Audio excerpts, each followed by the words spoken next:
start off this talk by, well, who am I and why am I here? Well, I'm a representative of the Hands Off Venezuela campaign. It's an international campaign present in over 30 countries that is a simple platform. 1, defend the Venezuelan revolution from imperialism. 2, support the Bolivarian revolution. 3, attempt to answer the media lies about Venezuela. And 4, build links between revolutionary activists, trade unionists in Venezuela and those in Canada, Britain, European countries, the whole world. But the discussion tonight is far more important, far more profound than mere self-determination for Venezuela. It's titled, this meeting is titled, Which Way Forward? Where do we go from here? So if we merely phrase ourselves in the defensive, I don't think we're doing the discussion justice. And that it has to be wide-ranging, and everybody should feel as though they can give their thoughts to the room. Because I'll say who I am. I'm a socialist. I'm an internationalist. And I deeply care about the success of the Venezuelan revolution. Not just for the fate of the workers and poor in Venezuela, but for the workers and poor of the whole world. In Canada, in America, in Britain, in France, in Germany, in Latin America, everywhere. Every success for the Bolivarian revolution is a success for us. And vice versa. And vice versa, exactly, that was in my notes. Every defeat for them is, unfortunately, a defeat for us. I'll give an anecdote. On the day of the referendum, Hands Off Venezuela and the other Venezuela solidarity organisations, we organised a small rally in the terrible weather outside the consul in solidarity with the referendum campaign. And there was about 20 of us there, which I thought was a pretty good turnout. And there was a similar number of oppositionists. And their main attack on us was that you're not Venezuelan, you've got no right to be here. And actually, well, no, we've got every right to be here. Because this is our revolution. This is our movement. We are internationalists. We are, everybody in this room, I hope, is Bolivarians. Everybody in this room. There may have been 1 or 2 oppositionists who sneaked in, a couple of CSIS agents maybe they'll speak later. But we're all part of this movement, so nobody should hold back from this discussion. Now, the right wing, they've had their success. They've had their success. They've celebrated it. Their very small success. But the discussion we're about to have here is, well, there's 2 explanations for the defeat in the referendum. Defeat by 1%. It's either that the movement of the Venezuelan revolution was too radical and scared people off, or that it didn't go far enough and that people didn't see the real change and were confused by the lies of the opposition. And if you look at the votes, I think this has been mentioned by the other speakers, the votes for the opposition were pretty much identical from the presidential election a year ago. They neither gained nor lost. But the movement for Chavez lost almost 3 million votes. 3 million Bolivarian workers, Bolivarian activists, stayed at home. Why was this? It's already been mentioned there was a vicious scaremongering campaign with millions of dollars. Some people say 8 million, some people say $48 million from the United States. Chavez will steal your house, your car, your child. There'll be no democracy. Chavez will be president for life. As we all know, well, I hope everybody in this room knows that the content of the referendum would no more make Chavez president for life than, well, Diefenbaker up on the wall there was prime minister for life. Tried. Yeah, or Stephen Harper will be president for life. Oh, God. Yeah, think about that. Don't say that. Actually, this is an election for head of state. There is a head of state in this room who is head of state for life, and she's right at the back there. It's the Queen. When the last time you ever voted for her? So, vicious lies with the help of the CIA. But in answer, Unfortunately, the movement, the Bolivarian movement, is not a homogeneous movement. It has a left wing, it has a right wing. Chavez is on the left, in many cases. And it has a bureaucracy from the old parties. And if you look at the way a lot of the political campaign was run, it was about peace and love and flowers and all things good and wonderful. I'm afraid that doesn't, in this stage of the revolution, it doesn't cut it. People really need to know what this is all about.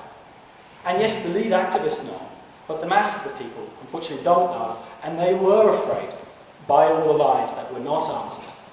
So that is a real weakness for the movement. There's no explanation of the real reforms, which were very good. 36-hour week, community workers and peasants' councils, voting age lowered to 16, protecting your house from repossession in the event of bankruptcy, moves against discrimination against women and lesbians and gays, social security for the informal sector that makes up something like 40% of Venezuelan workers, increased social ownership. Very, very real reforms. But as Maria, I think, pointed out, sections of the Bolivarian bureaucracy were actually opposed to these reforms, did not campaign for them. And it wasn't until the final days when Chavez got back that there was actually a real concerted campaign. And that led to people staying at home. And this is already having its reflection within the Bolivarian movement. The day after the vote, there was a demonstration outside the Miraflores Palace calling for a revolution within the revolution, calling for the bureaucracy to be held accountable. This is very significant. And a section of this bureaucracy want conciliation with the opposition. They want conciliation with Baguel, the traitor, who went over to the other side, sabotaged the campaign. And there are a number of other Baguels still in the movement, waiting. We don't know who they are, but it's a danger for the movement. And so but to actually conciliate with the opposition would be an absolute disaster for the movement. It would mean turning the clock back on all of the existing reforms that have been put through and stopping the further moving forward of the revolution. Revolution has to move forward or it will move backward. And it will move backward into defeat and apathy, unless it keeps on moving forward to socialism. And despite the real reforms that have gone through, the reduction of poverty from about 50% to 30%, which is incidentally the same level as in Toronto, despite all this talk of socialism, the oligarchy is still in place, controls the means of production. They're sabotaging the economy using this power. The coup plotters of 2002 are still walking free. Peasant activists are being murdered with impunity. There's still large-scale homelessness. And the reforms that have been put through have an effect, but all these things that still exist under the capitalist economy have an effect on the morale of the workers. One of the most key ones that's got a lot of press is about food shortages, the milk shortages. Why is this happening? Well, the government, to protect the standard of living of poor Venezuelans, has put through price controls. This is a very good reform. But on the basis of a capitalist economy, this brings about a whole deal of problems in society. Because if the capitalists cannot set the prices, if they cannot make what they think is an acceptable profit, then they won't sell. They will conduct sabotage, which is what they are doing. And this hit the poorest Venezuelans the hardest. So there are two solutions to getting the food back in the shelves. You can take a capitalist solution and remove the price controls. That gets the food back there, but the poor cannot afford it. Or you can take a socialist solution and say produce for need and not for profit, expropriate the hoarders, expropriate the oligarchy under the control of the food producers and the workers in the food industry. Because for the mass of people, socialism is not an abstract idea, it is concrete, it is economic. Socialism is actually something you eat, something you learn, and something you live under. That is what socialism is. And unless the mass of people see this, then they're not going to get involved. They're going to, not the activists, but the mass of the population. This has been a 9 years old revolution. I don't think there's been a revolution in history that's actually lasted this long. It's a unique situation because of the oil wealth, the government has been able to give reforms to people, real reforms. But now with the food crisis and other things, the revolution is actually coming up against the economic system. It hasn't had to in the past. We could have made reforms without changing the economic basis of society from capitalism to socialism. But now it's actually reached that point, and there has to be a decision made. And this is where it comes down to the Constitution. Constitution is just words on a piece of paper. We have to put this defeat into context.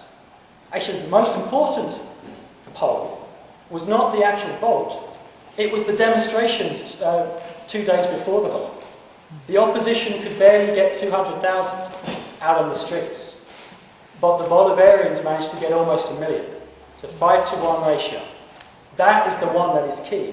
The Constitution is just words on a piece of paper. What matters is what people are doing in action, in the community councils, in the workplaces, workers' councils.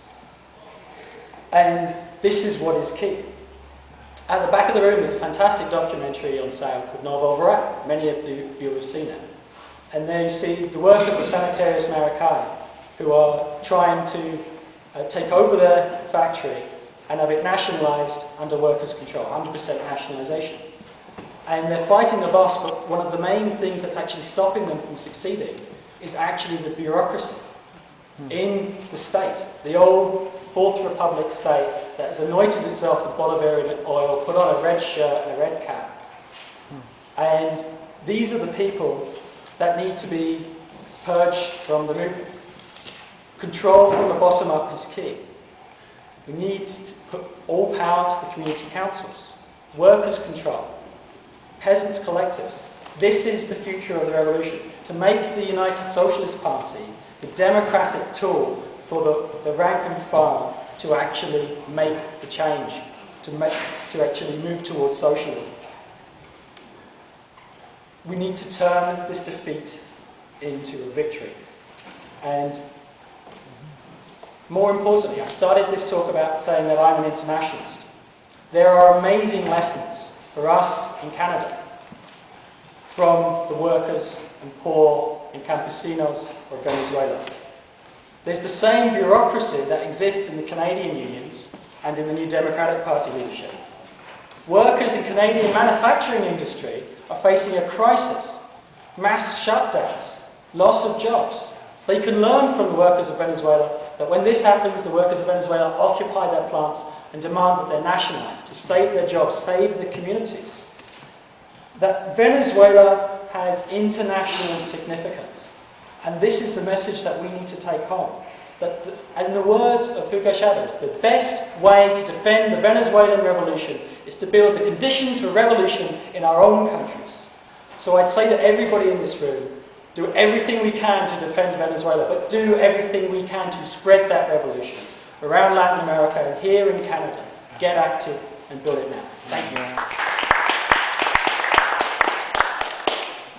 Thank you, Alex. I can remember when my friend Mike Winkowitz used the first term "build it now" about 15 years ago in Canada, and we were struggling against, I can't remember what it was, but a totally different conjuncture. It's so nice to hear the context now of Venezuela, where it kind of has taken on a different metaphor, I think, where it was the typical scramble to do something in Canada kind of context.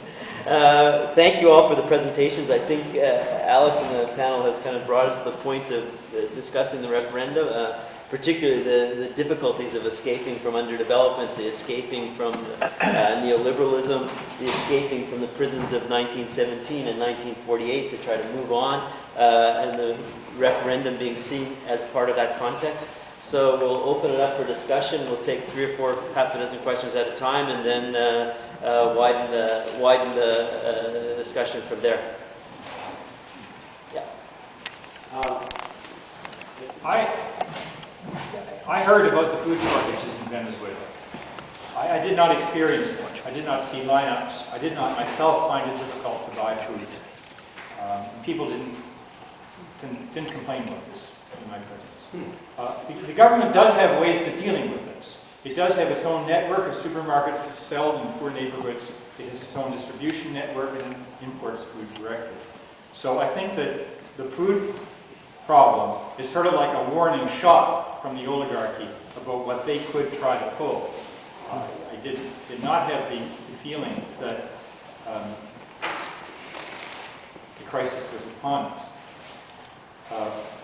I think we should be wary in looking at Venezuela in terms, there is the long-range perspective of where this revolution is going and must go, but that doesn't necessarily answer the question, what to do next, which is very hard to figure out in Toronto. It's hard even in practice. With respect to the questions that were raised regarding the reform, yes, some of the reform measures affect people very directly. For example, the extension of Social Security to people who don't have formal jobs, because most people don't have formal jobs. And the 36-hour week, which people understand is a way to increase their social involvement. You know, more helping out around the community or more involvement in community organizing. But it was surprising the extent to which people would talk about clauses that we might think would be more remote from their experience. For example, the most often mentioned clause in my experience was the one about property. It says that we recognize private property. We also recognize various forms of social property, which are enumerated, and also put some limitations on the rights of property. That does not include the right to devastate the country.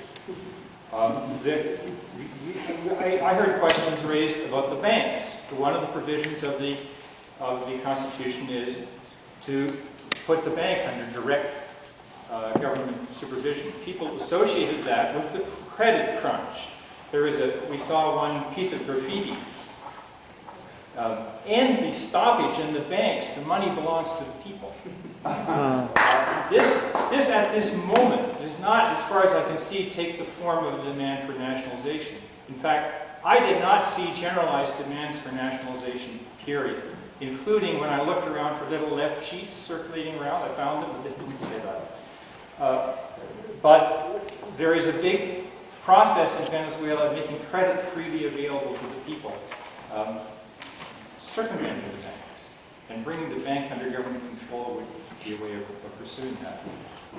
There was a lot of talk about the university reform.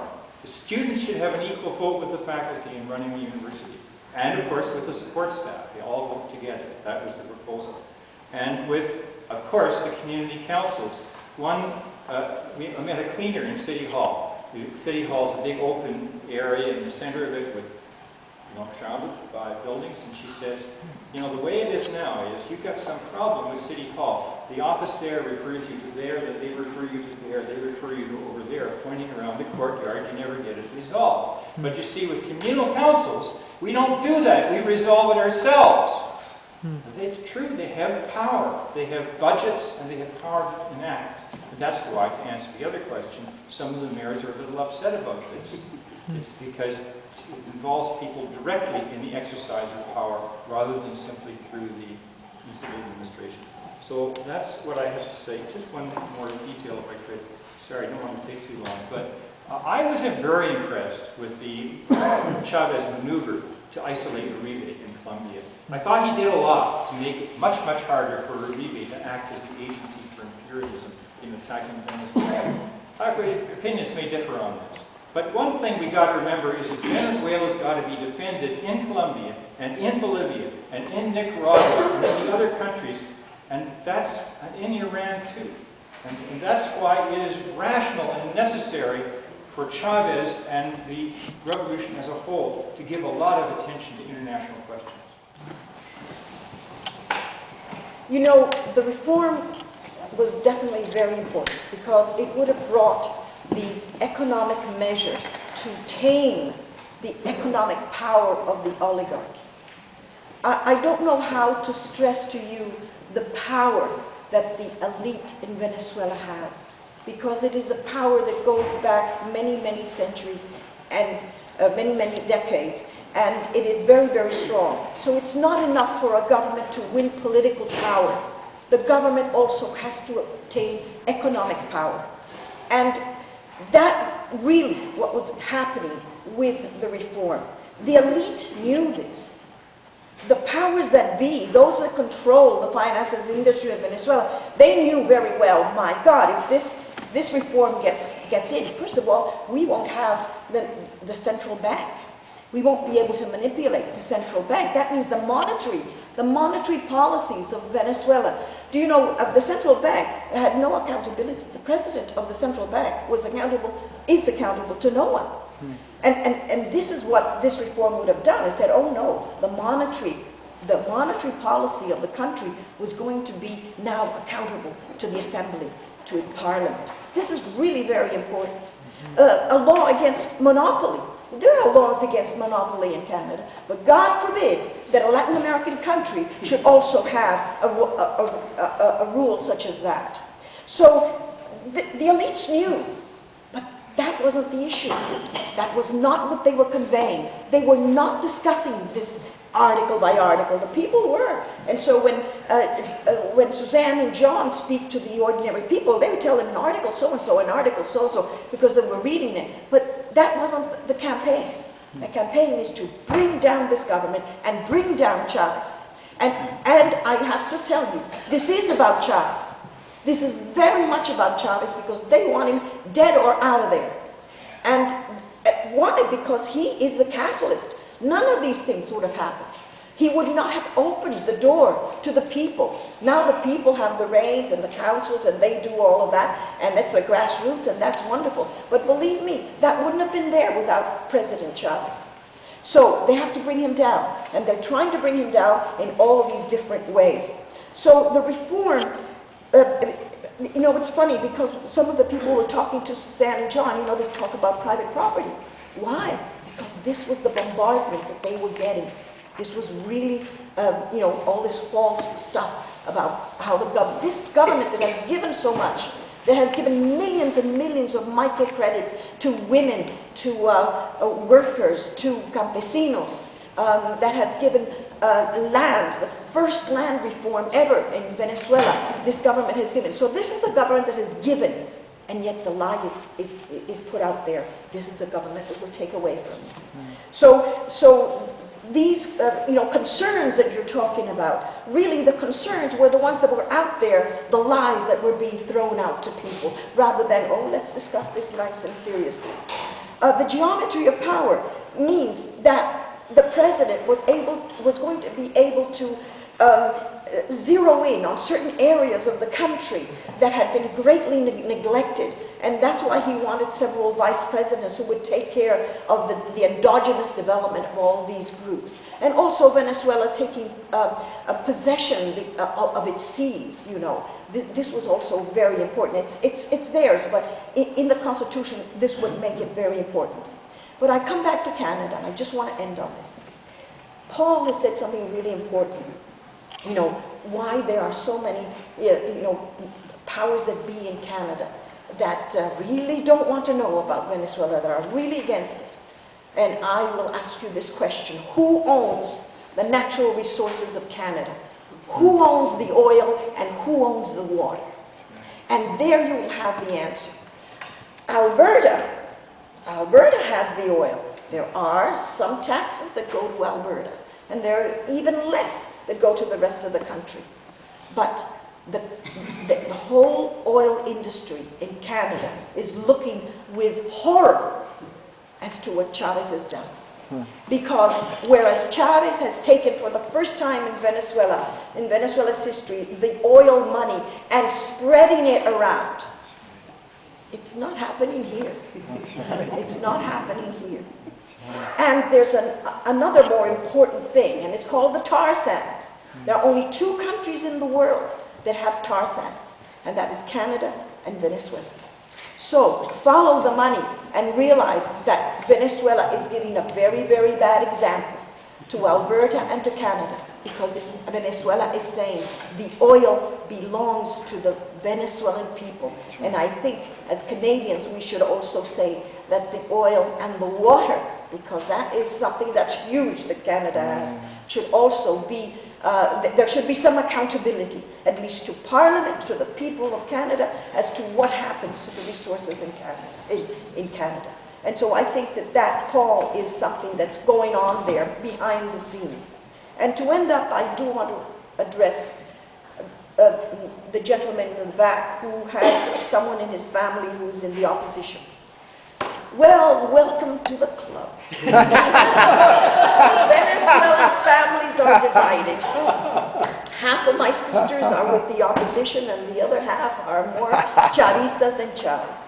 And it is very sad because it has, you know, a cause of strife in many families unless you decide to sit down to a meal and not talk about politics, which is really hard. But the opposition has had, the opposition, I'm talking about the upper classes in Venezuela here. The middle classes are very few, okay? So, the middle and upper classes have a particular way of life. And the way of life is, things are owed to me, and things are here for me to enjoy. And those people out there, heaven knows what they do. They live like animals. Let's not look at them. This is sad. There's been a real divide. More and more, it's been a polarization. And it's not 50-50, it's 20-80. So you're talking about a small upper class, really. Everybody knows everybody. Everybody knows everybody and who they are and who their parents are and how much they earn. And what they are defending is called the way of life. And we heard this in South Africa during apartheid. We are defending our way of life. And it is rather irrational. You can show them all the statistics that you like. You can show them all the information that you like. Look what the World Bank says. Look what the United Nations says. Look what the results of the vote says. And they're in denial. And they'll say that's false, that's not true. You don't know anything because you don't live here. You're outside. You know, the United Nations lies. And it's very, very hard because it's emotional, it's irrational. But the most important thing is that this is a class, and it is a social class that is profoundly anti-democratic. Because this is the social class from which the coup came. This is the social class that did nothing when people were being disappeared, when people were being jailed and you didn't know where they were, when people were being assassinated, and they did nothing. You did not see one private school, university student on the street protesting and protecting the people. And by the way, I unfortunately am a graduate of one of those, the most important of the private schools was the Catholic University of Venezuela, so I know what I'm talking about. And they are a hotbed of anti-democratic sentiments. So how are we going to deal with this? With enormous patience, okay? And I think time may change the bulk of many of them. There is a group, of course, of people of this class who support Chavez, and it's called La Clase Media Impositiva, which means the positive middle class. And that's great, and it's growing. But still, we have a class situation there, and it will only be with time. When we do change the system, when we do enter into a socialist society that is also eminently democratic, based on human rights, which is socialist, but also humanist and also spiritual, and this is the type of socialism that Venezuelans want, that is rooted in our culture and in our history, and that isn't alien coming from outside, but coming from within the people. It'll take some time. I'm trying to be also very patient with my family members.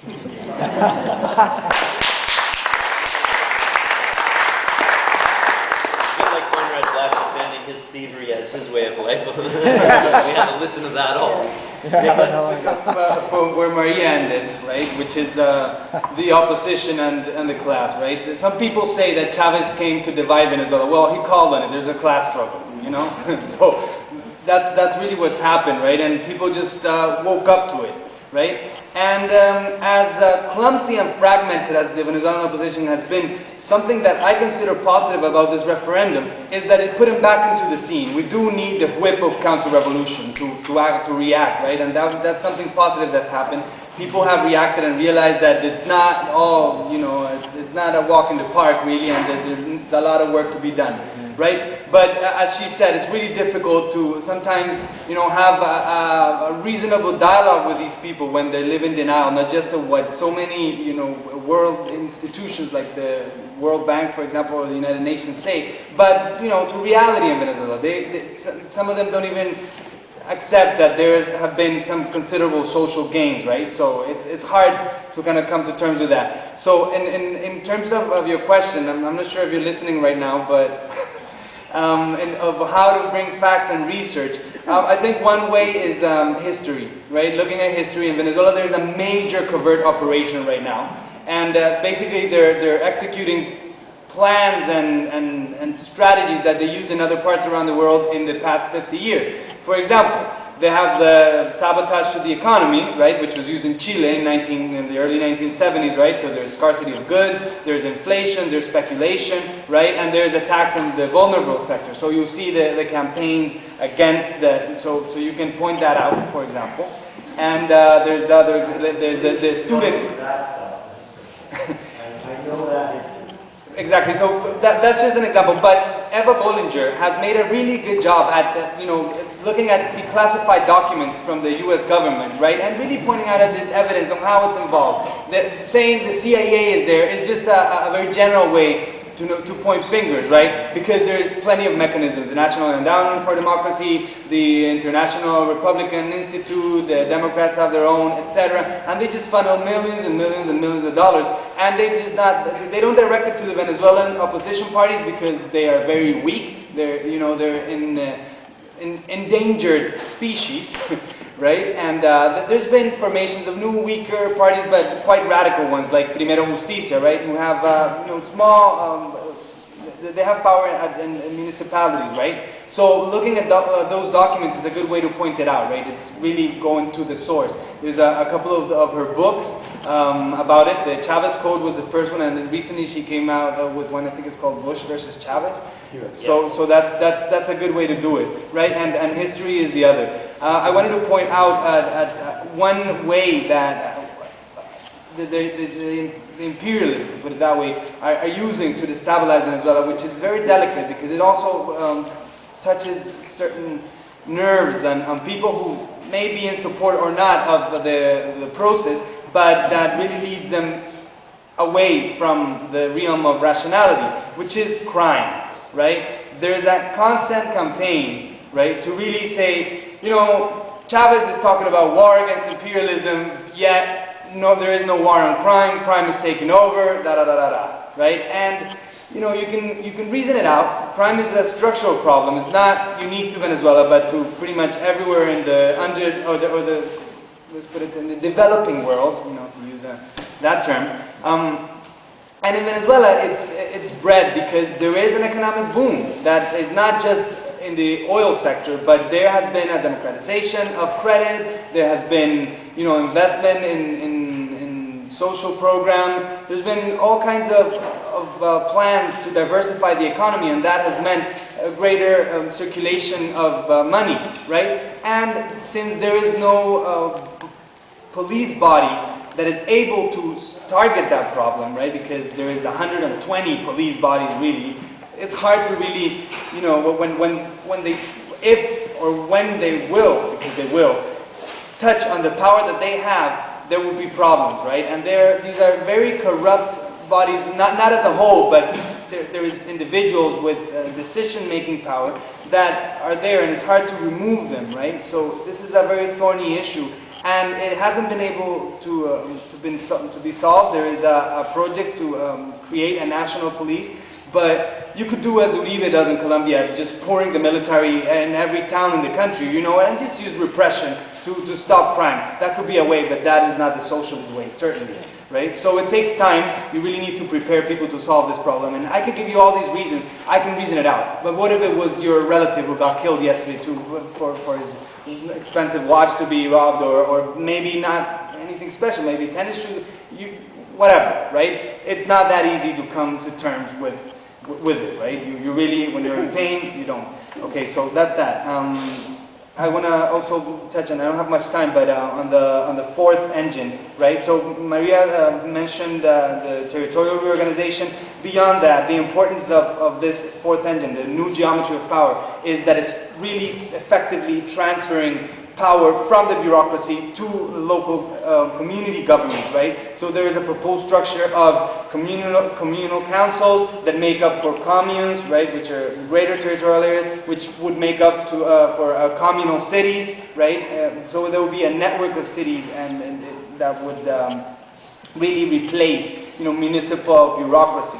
So Podemos, for example, which is a party that separated itself from the revolutionary coalition, right, was against it probably because they know that they will lose some power. So that is. How does that fit in with the fact there's an inconsistency if Chavez is allowed to run for election and the governors are not allowed to run for election? Yes.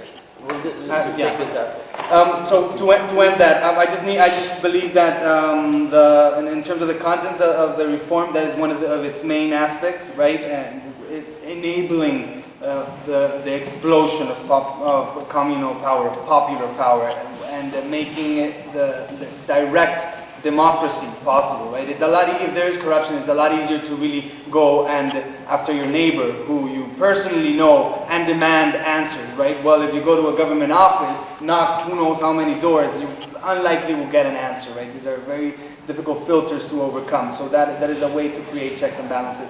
Finally, I think that a good way to advance is a little more self-criticism, especially in some spaces like television, right? Some people believe that the government television represents them in the sense that it talks about the positives, but there needs to be some self-criticism so that people don't have to go to corporate media in search for a voice, and because they take advantage of this, right? So a little bit of self-criticism would be good, would help. And finally, about the middle class, I think there needs to be a lot better work in terms of this middle class that is with the revolution. There's a lot of gains that the middle class has gained. A lot of people look past it. For example, interest rate indexation, democratization of credit. A lot of people in the middle class have got money to start to be entrepreneurs.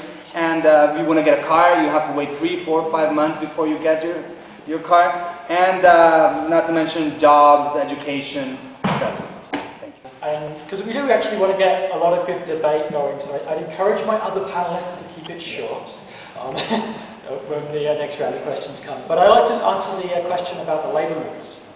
That it's been key to what's been happening in Venezuela is the absence of a role for a labour movement.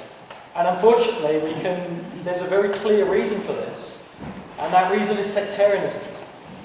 Orlando Chirino, who's head of the Secura faction of the UMT, and a self-proclaimed Marxist, unfortunately, was incapable of differentiating between two simple things, revolution and counter-revolution, and advocated an abstention in this referendum. Anybody who calls themselves a socialist, revolutionary, Marxist, Trotskyist, anything, I think it's an absolute crime to advocate an abstention or a vote no.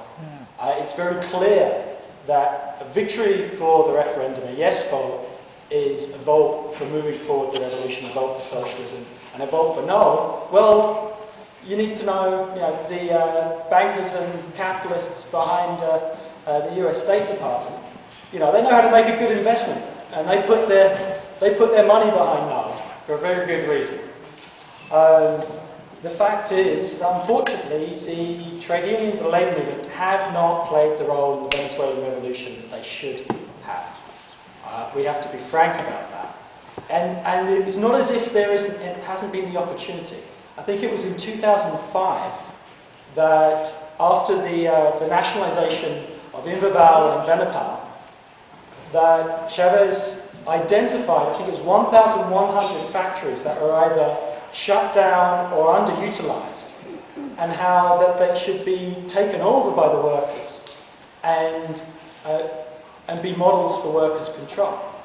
Unfortunately, the leadership of the UNT, for some reason, viewed this as a trick from the government and said that Chavez didn't really mean it.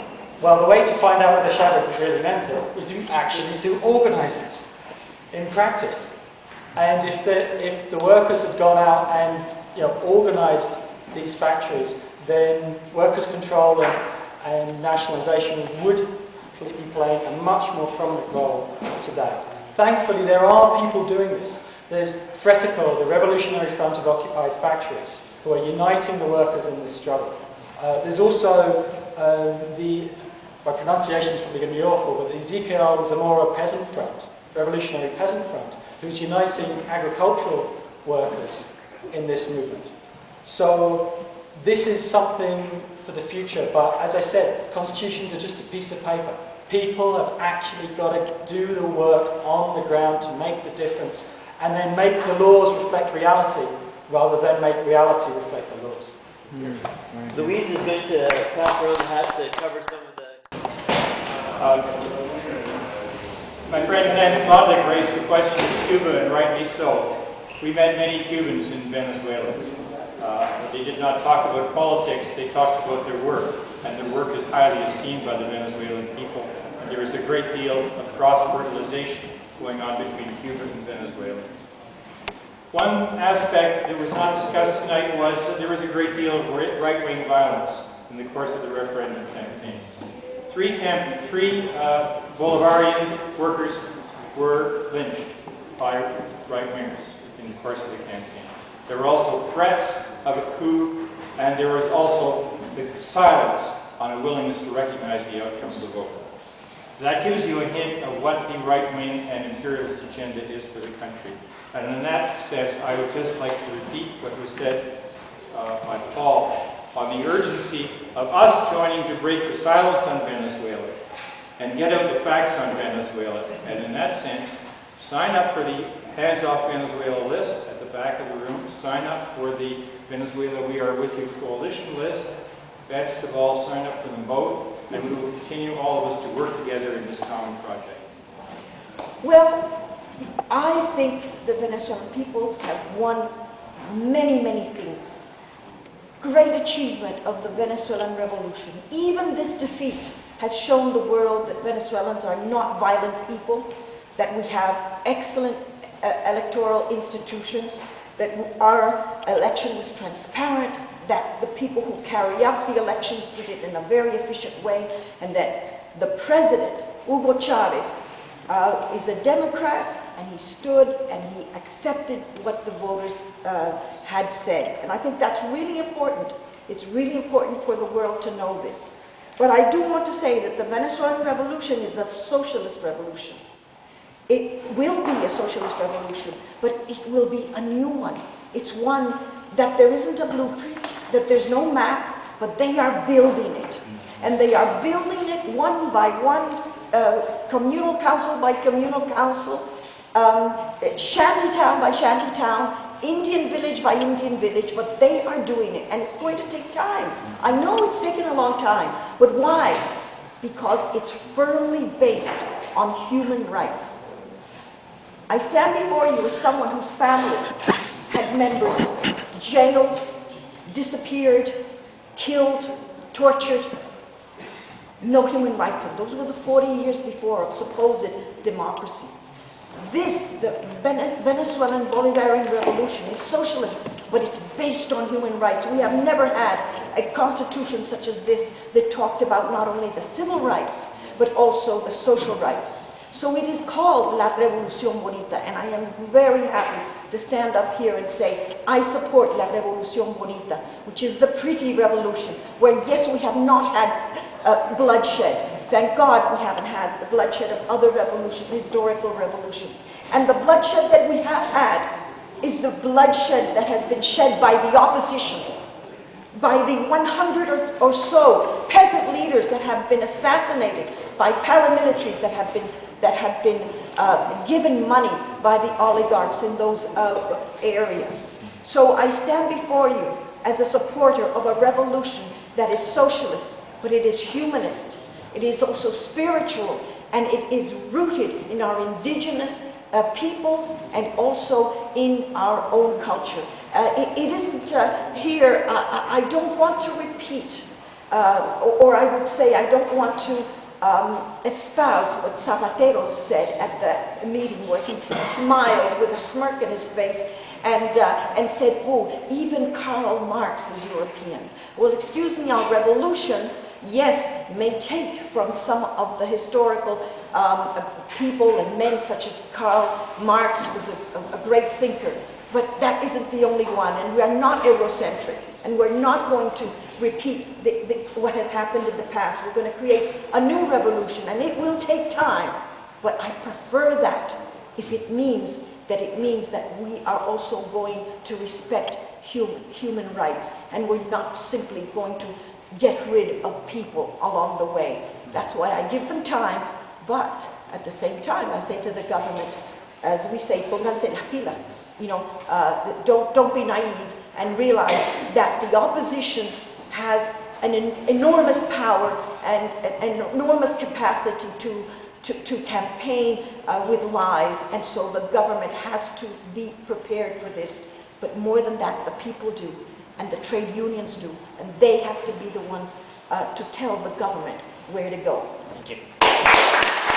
I know it may seem kind of awkward, but I would like to quote someone that, like Bolívar, was a defender of popular sovereignty, right? And this is one of the founders of the American Revolution, Thomas Jefferson, who said, I do not belong to those kinds of people who are afraid of the people.